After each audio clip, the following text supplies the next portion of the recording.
Good morning students. Today we will do characteristics of equilibrium constant. Equilibrium constant क्या था? Concentration of products over concentration of reactants.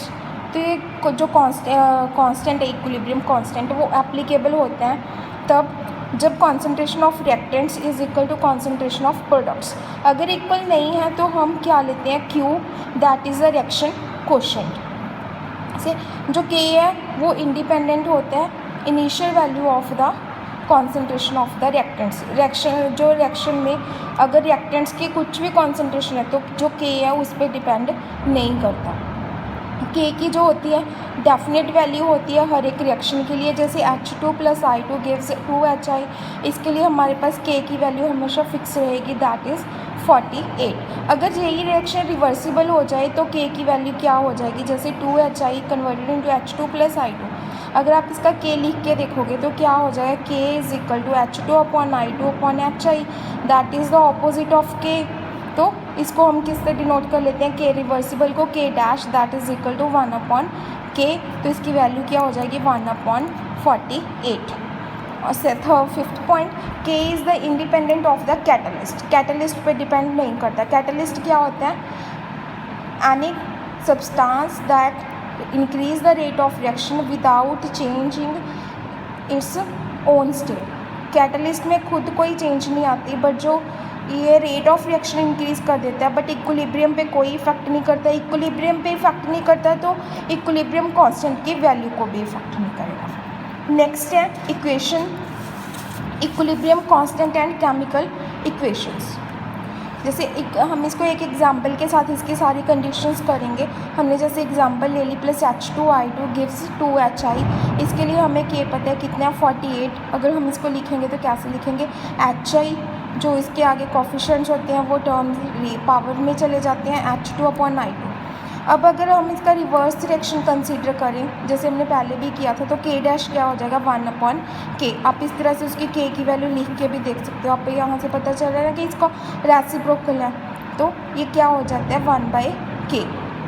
Means जो reversible reaction के लिए हम लिखते हैं रिवर्स रिएक्शन के लिए वो फॉरवर्ड रिएक्शन का ऑपोजिट हो जाता है.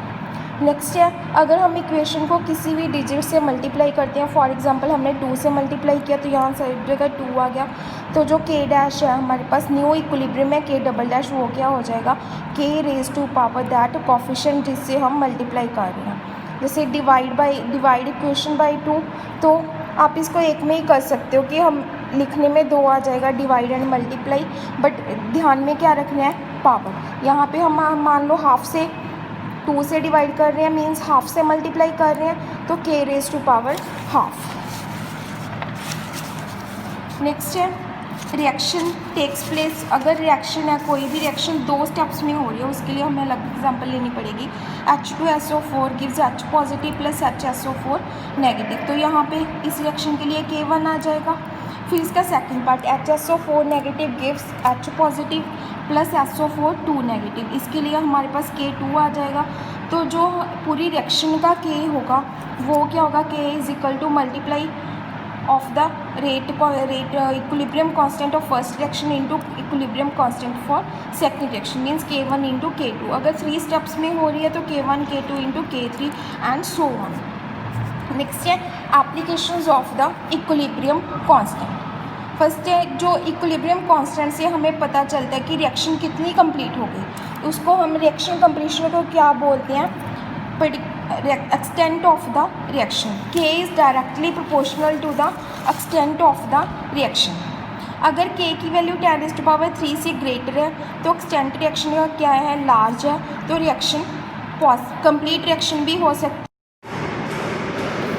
नेक्स्ट अगर K की वैल्यू 10⁻² से कम होती है तो एक्सटेंट ऑफ रिएक्शन की क्या होगा? स्मॉलर.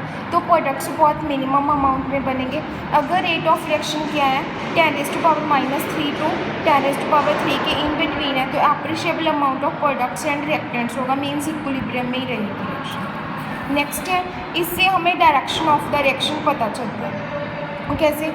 जब फिर रिएक्शन कोशेंट Q का पता चलता है. कोई भी रिएक्शन ले ली इसका Q क्या होगा? C raise to power C D raise to power D A raise to power A B raise to power B. अगर Q लेस देन K है तो रिएक्शन क्या होगा फॉरवर्ड। अगर Q is equal to K है तो reaction क्या होगा इक्विलिब्रियम में होगा। अगर Q is equal to Q greater than K है तो रिएक्शन क्या होगा बैकवर्ड। नेक्स्ट है हम इससे कॉन्सेंट्रेशन ऑफ द प्रोडक्ट्स या रिएक्टेंट्स कैलकुलेट कर सकते हैं। वो कैसे, K का हमें फॉर्मूला पता है, concentration of products over concentration of reactants, K की वैल्यू हमें पता है। अगर दोनों में X की कॉन्सेंट्रेशन पता है तो थर्ड वन हम कैलकुलेट कर सकते हैं। नेक्स्ट है relationship between equilibrium constant, reaction coefficient and Gibbs free energy. तो Q क्या होता है हमारे पास products over concentration of products over reactants. Equilibrium पे क्या होगा Q is equal to K होगा। जो गिब्स एनर्जी का रिलेशन होता है वो क्या होता है delta G is equal to delta G free not plus RT ln Q। At equilibrium delta G is equal to 0, Q is equal to K। तो जहाँ पे अगर इक्विलिब्रियम पे G की वैल्यू हमने 0 पुट कर ली तो हमारे पास क्या बन गया delta G plus RT ln K is equal to 0। Delta G को हम ऑपोजिट साइड ले जाएंगे, delta G is equal to minus RT ln K। ln क्या होता है नेचुरल लॉग। तो डेल्टा G फ्री नॉट हमारे पास इक्वल आ गया माइनस 2.303 RT log K। इसकी आगे कंडीशंस हैं, अगर हमारे पास delta G free not greater than 0 है तो K क्या होगा हमारे पास लेस देन 1 होगा। तो रिएक्शन क्या होगी नॉन स्पॉन्टेनियस, और जो रिएक्शन कंप्लीट होगी वो स्मॉल एक्सटेंट तक कंप्लीट होगी। अगर डेल्टा G की वैल्यू लेस देन 0 है तो K क्या होगा ग्रेटर देन 1, तो रिएक्शन क्या होगी स्पॉन्टेनियस होगी, रिएक्शन का जो एक्सटेंट होगा वो लार्ज होगा। Factor affecting state of equilibrium, जो फैक्टर्स हैं अगर स्टेट इक्विलिब्रियम को इफेक्ट करते हैं वो क्या है हमारे पास स्टेट वेरिएबल्स से प्रेशर, टेम्परेचर, वॉल्यूम, कॉन्सेंट्रेशन। ये सब अगर चेंज होते हैं तो जो रिएक्शन का इक्विलिब्रियम है वो भी चेंज होगा। बट जो रिएक्शन है ली चैटलियर प्रिंसिपल के अकॉर्डिंग, जो रिएक्शन है इस प्रिंसिपल के अकॉर्डिंग जो रिएक्शन में कोई भी चेंज होती है तो इक्विलिब्रियम उसको अपोज करने की ट्राई करते हैं। जैसे according to the principle, if an equilibrium is subjected to any change then the reaction proceed in such a manner so that to reduce the consequences of the change। जैसे effect of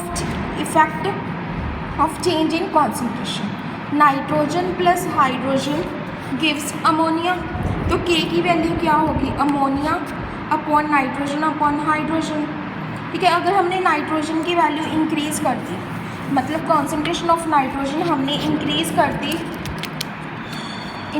दी तो क्या होगा ammonia fast बनेगा। यहाँ पे अगर ये हमने इसकी वैल्यू सेम रखते हैं, नाइट्रोजन इंक्रीज़ करते हैं तो K क्या हो जाएगा डिक्रीज़ हो जाएगा। बट हमने क्या पढ़ा था K किसी भी रिएक्शन के लिए क्या होता है कांस्टेंट होता है। तो क्या होगा तो अमोनिया ज़्यादा अमाउंट में बनना शुरू होगा, ये इंक्रीज़ हो रहा है उसके साथ ये भी इंक्रीज़ हो रहा है, दोनों में चेंज कॉम्पनसेट हो गई, K की वैल्यू क्या रही सेम रही। ठीक है, इसीलिए जो भी हम चेंज करते हैं तो जो रिएक्शन है उसी मैनर में प्रोसीड होती है ताकि जो K की वैल्यू क्या रहे कांस्टेंट रहे। तो अब इससे क्या हो गया अगर कॉन्सेंट्रेशन ऑफ रिएक्टेंट्स इंक्रीज़ होती है तो रिएक्शन किस डायरेक्शन में जाएगी फॉरवर्ड रिएक्शन में।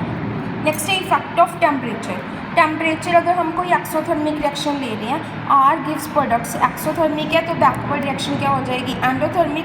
तो टेम्परेचर इंक्रीज़ करने के साथ रिएक्शन का किस तरफ जाएगी एंडोथर्मिक मीन्स प्रोडक्ट की साइड, तो रिएक्शन क्या होगी फॉरवर्ड। एक्सोथर्मिक रिएक्शन में अगर हम टेम्परेचर इंक्रीज़ करते हैं तो रिएक्शन किस साइड पे जाएगी फॉरवर्ड डायरेक्शन में जाएगी, मीन्स ज़्यादा प्रोडक्ट्स फॉर्म होंगे। अगर इसका उल्टा हम टेम्परेचर डिक्रीज़ करेंगे तो रिएक्शन क्या होगी बैकवर्ड डायरेक्शन में। नेक्स्ट है प्रेशर, अगर हम प्रेशर इंक्रीज़ करेंगे तो रिएक्शन जो है वो लेसर नंबर ऑफ मोल्स की तरफ जाएगी। अब जैसे हमारे पास सर इसमें हम फॉरवर्ड या बैकवर्ड नहीं लिख सकते, इसमें हमने किसका ध्यान रखना है नंबर ऑफ मोल्स। जैसे ये रिएक्शन हमारे पास N2 + 3H2 gives 2 ammonia, number of moles यहाँ पे कितने 1 + 3 4, यहाँ पे कितने हैं 2, तो रिएक्शन किस साइड पे जाएगी लेसर नंबर ऑफ मोल्स, वो किस साइड है अमोनिया, तो रिएक्शन क्या हो जाएगी फॉरवर्ड हो जाएगी। ठीक है, जैसे ये हमारे पास रिएक्शन है N2 + 3H2, इसके लिए हमारे पास डेल्टा H नेगेटिव है, डेल्टा H नेगेटिव है मीन्स हम टेम्परेचर क्या रखेंगे लो, प्रेशर क्या रखेंगे हाई, तो रिएक्शन में हमें क्या मिलेगा, मैक्सिमम अमाउंट ऑफ अमोनिया मिलेगा। नेक्स्ट है वॉल्यूम। वॉल्यूम क्या होता है, प्रेशर के ऑपोजिट होता है, P is inversely proportional to 1/V। तो जो इसका रिजल्ट है वो भी ऑपोजिट हो जाएगा। क्या हो जाएगा, increase in volume takes place the reaction towards lesser number of more number of moles. अगर हम यहाँ प्रेशर की बजाय वॉल्यूम इंक्रीज कर दें तो रिएक्शन किस साइड पे जाएगी, बैकवर्ड साइड पे, जहाँ पे 4 मोल्स ऑफ रिएक्टेंट्स हैं हमारे पास। नेक्स्ट है in addition of the inert gas. जो इनर्ट गैस है वो रिएक्शन नहीं करती, ठीक है, ज़्यादातर वो कोई इफेक्ट नहीं करती, बट इसको हम 2 कंडीशंस में करेंगे। 1/कांस्टेंट वॉल्यूम। कांस्टेंट वॉल्यूम पे अगर हम इनर्ट गैस ऐड कर रहे हैं तो उस पर कोई इफेक्ट नहीं होगा, नो इफेक्ट। अगर हम कांस्टेंट प्रेशर पे कोई इनर्ट गैस ऐड कर रहे हैं तो equilibrium shift towards large number of moles. जहाँ पे लार्जर नंबर ऑफ मोल्स होंगे वहाँ पे इक्विलिब्रियम शिफ्ट हो जाएगा, मीन्स रिएक्शन है जो उस डायरेक्शन में प्रोसीड करेगी। जैसे वो अमोनिया वाली एग्जांपल ही है। इस रिएक्शन में हम कांस्टेंट प्रेशर पे कोई इनर्ट गैस ऐड कर दें, ठीक है, तो क्या होगा, रिएक्शन किस डायरेक्शन में आ जाएगी, जहाँ पे ज़्यादा नंबर ऑफ मोल्स है। यहाँ पे 4 मोल्स हैं, यहाँ पे 2 मोल्स है, तो रिएक्शन क्या हो जाएगी, यहाँ पे 4 मोल्स वाली साइड पे आएगी। नेक्स्ट है इफेक्ट ऑफ कैटलिस्ट। कैटलिस्ट आपको पहले ही बताया था कौन सा सब्सटेंस होता है जो रेट ऑफ रिएक्शन इंक्रीज करता है बट इक्विलिब्रियम को कोई इफेक्ट नहीं करता। तो हम इक्विलिब्रियम कांस्टेंट पे इफेक्ट कर रहे हैं, तो यहाँ पे इक्विलिब्रियम पे कोई इफेक्ट नहीं होगा। तो इसके साथ हमारा ये चैप्टर फर्स्ट पार्ट कंप्लीट हो गया, that is the chemical equilibrium. 2 days में आप इसके न्यूमेरिकल सॉल्व कर लीजिए। सैटरडे को जो भी प्रॉब्लम्स हैं कमेंट सेक्शन में ऐड कर देना, आपको सॉल्व करके दे दूँगी। और मंडे से हम स्टार्ट करेंगे आयनिक इक्विलिब्रियम।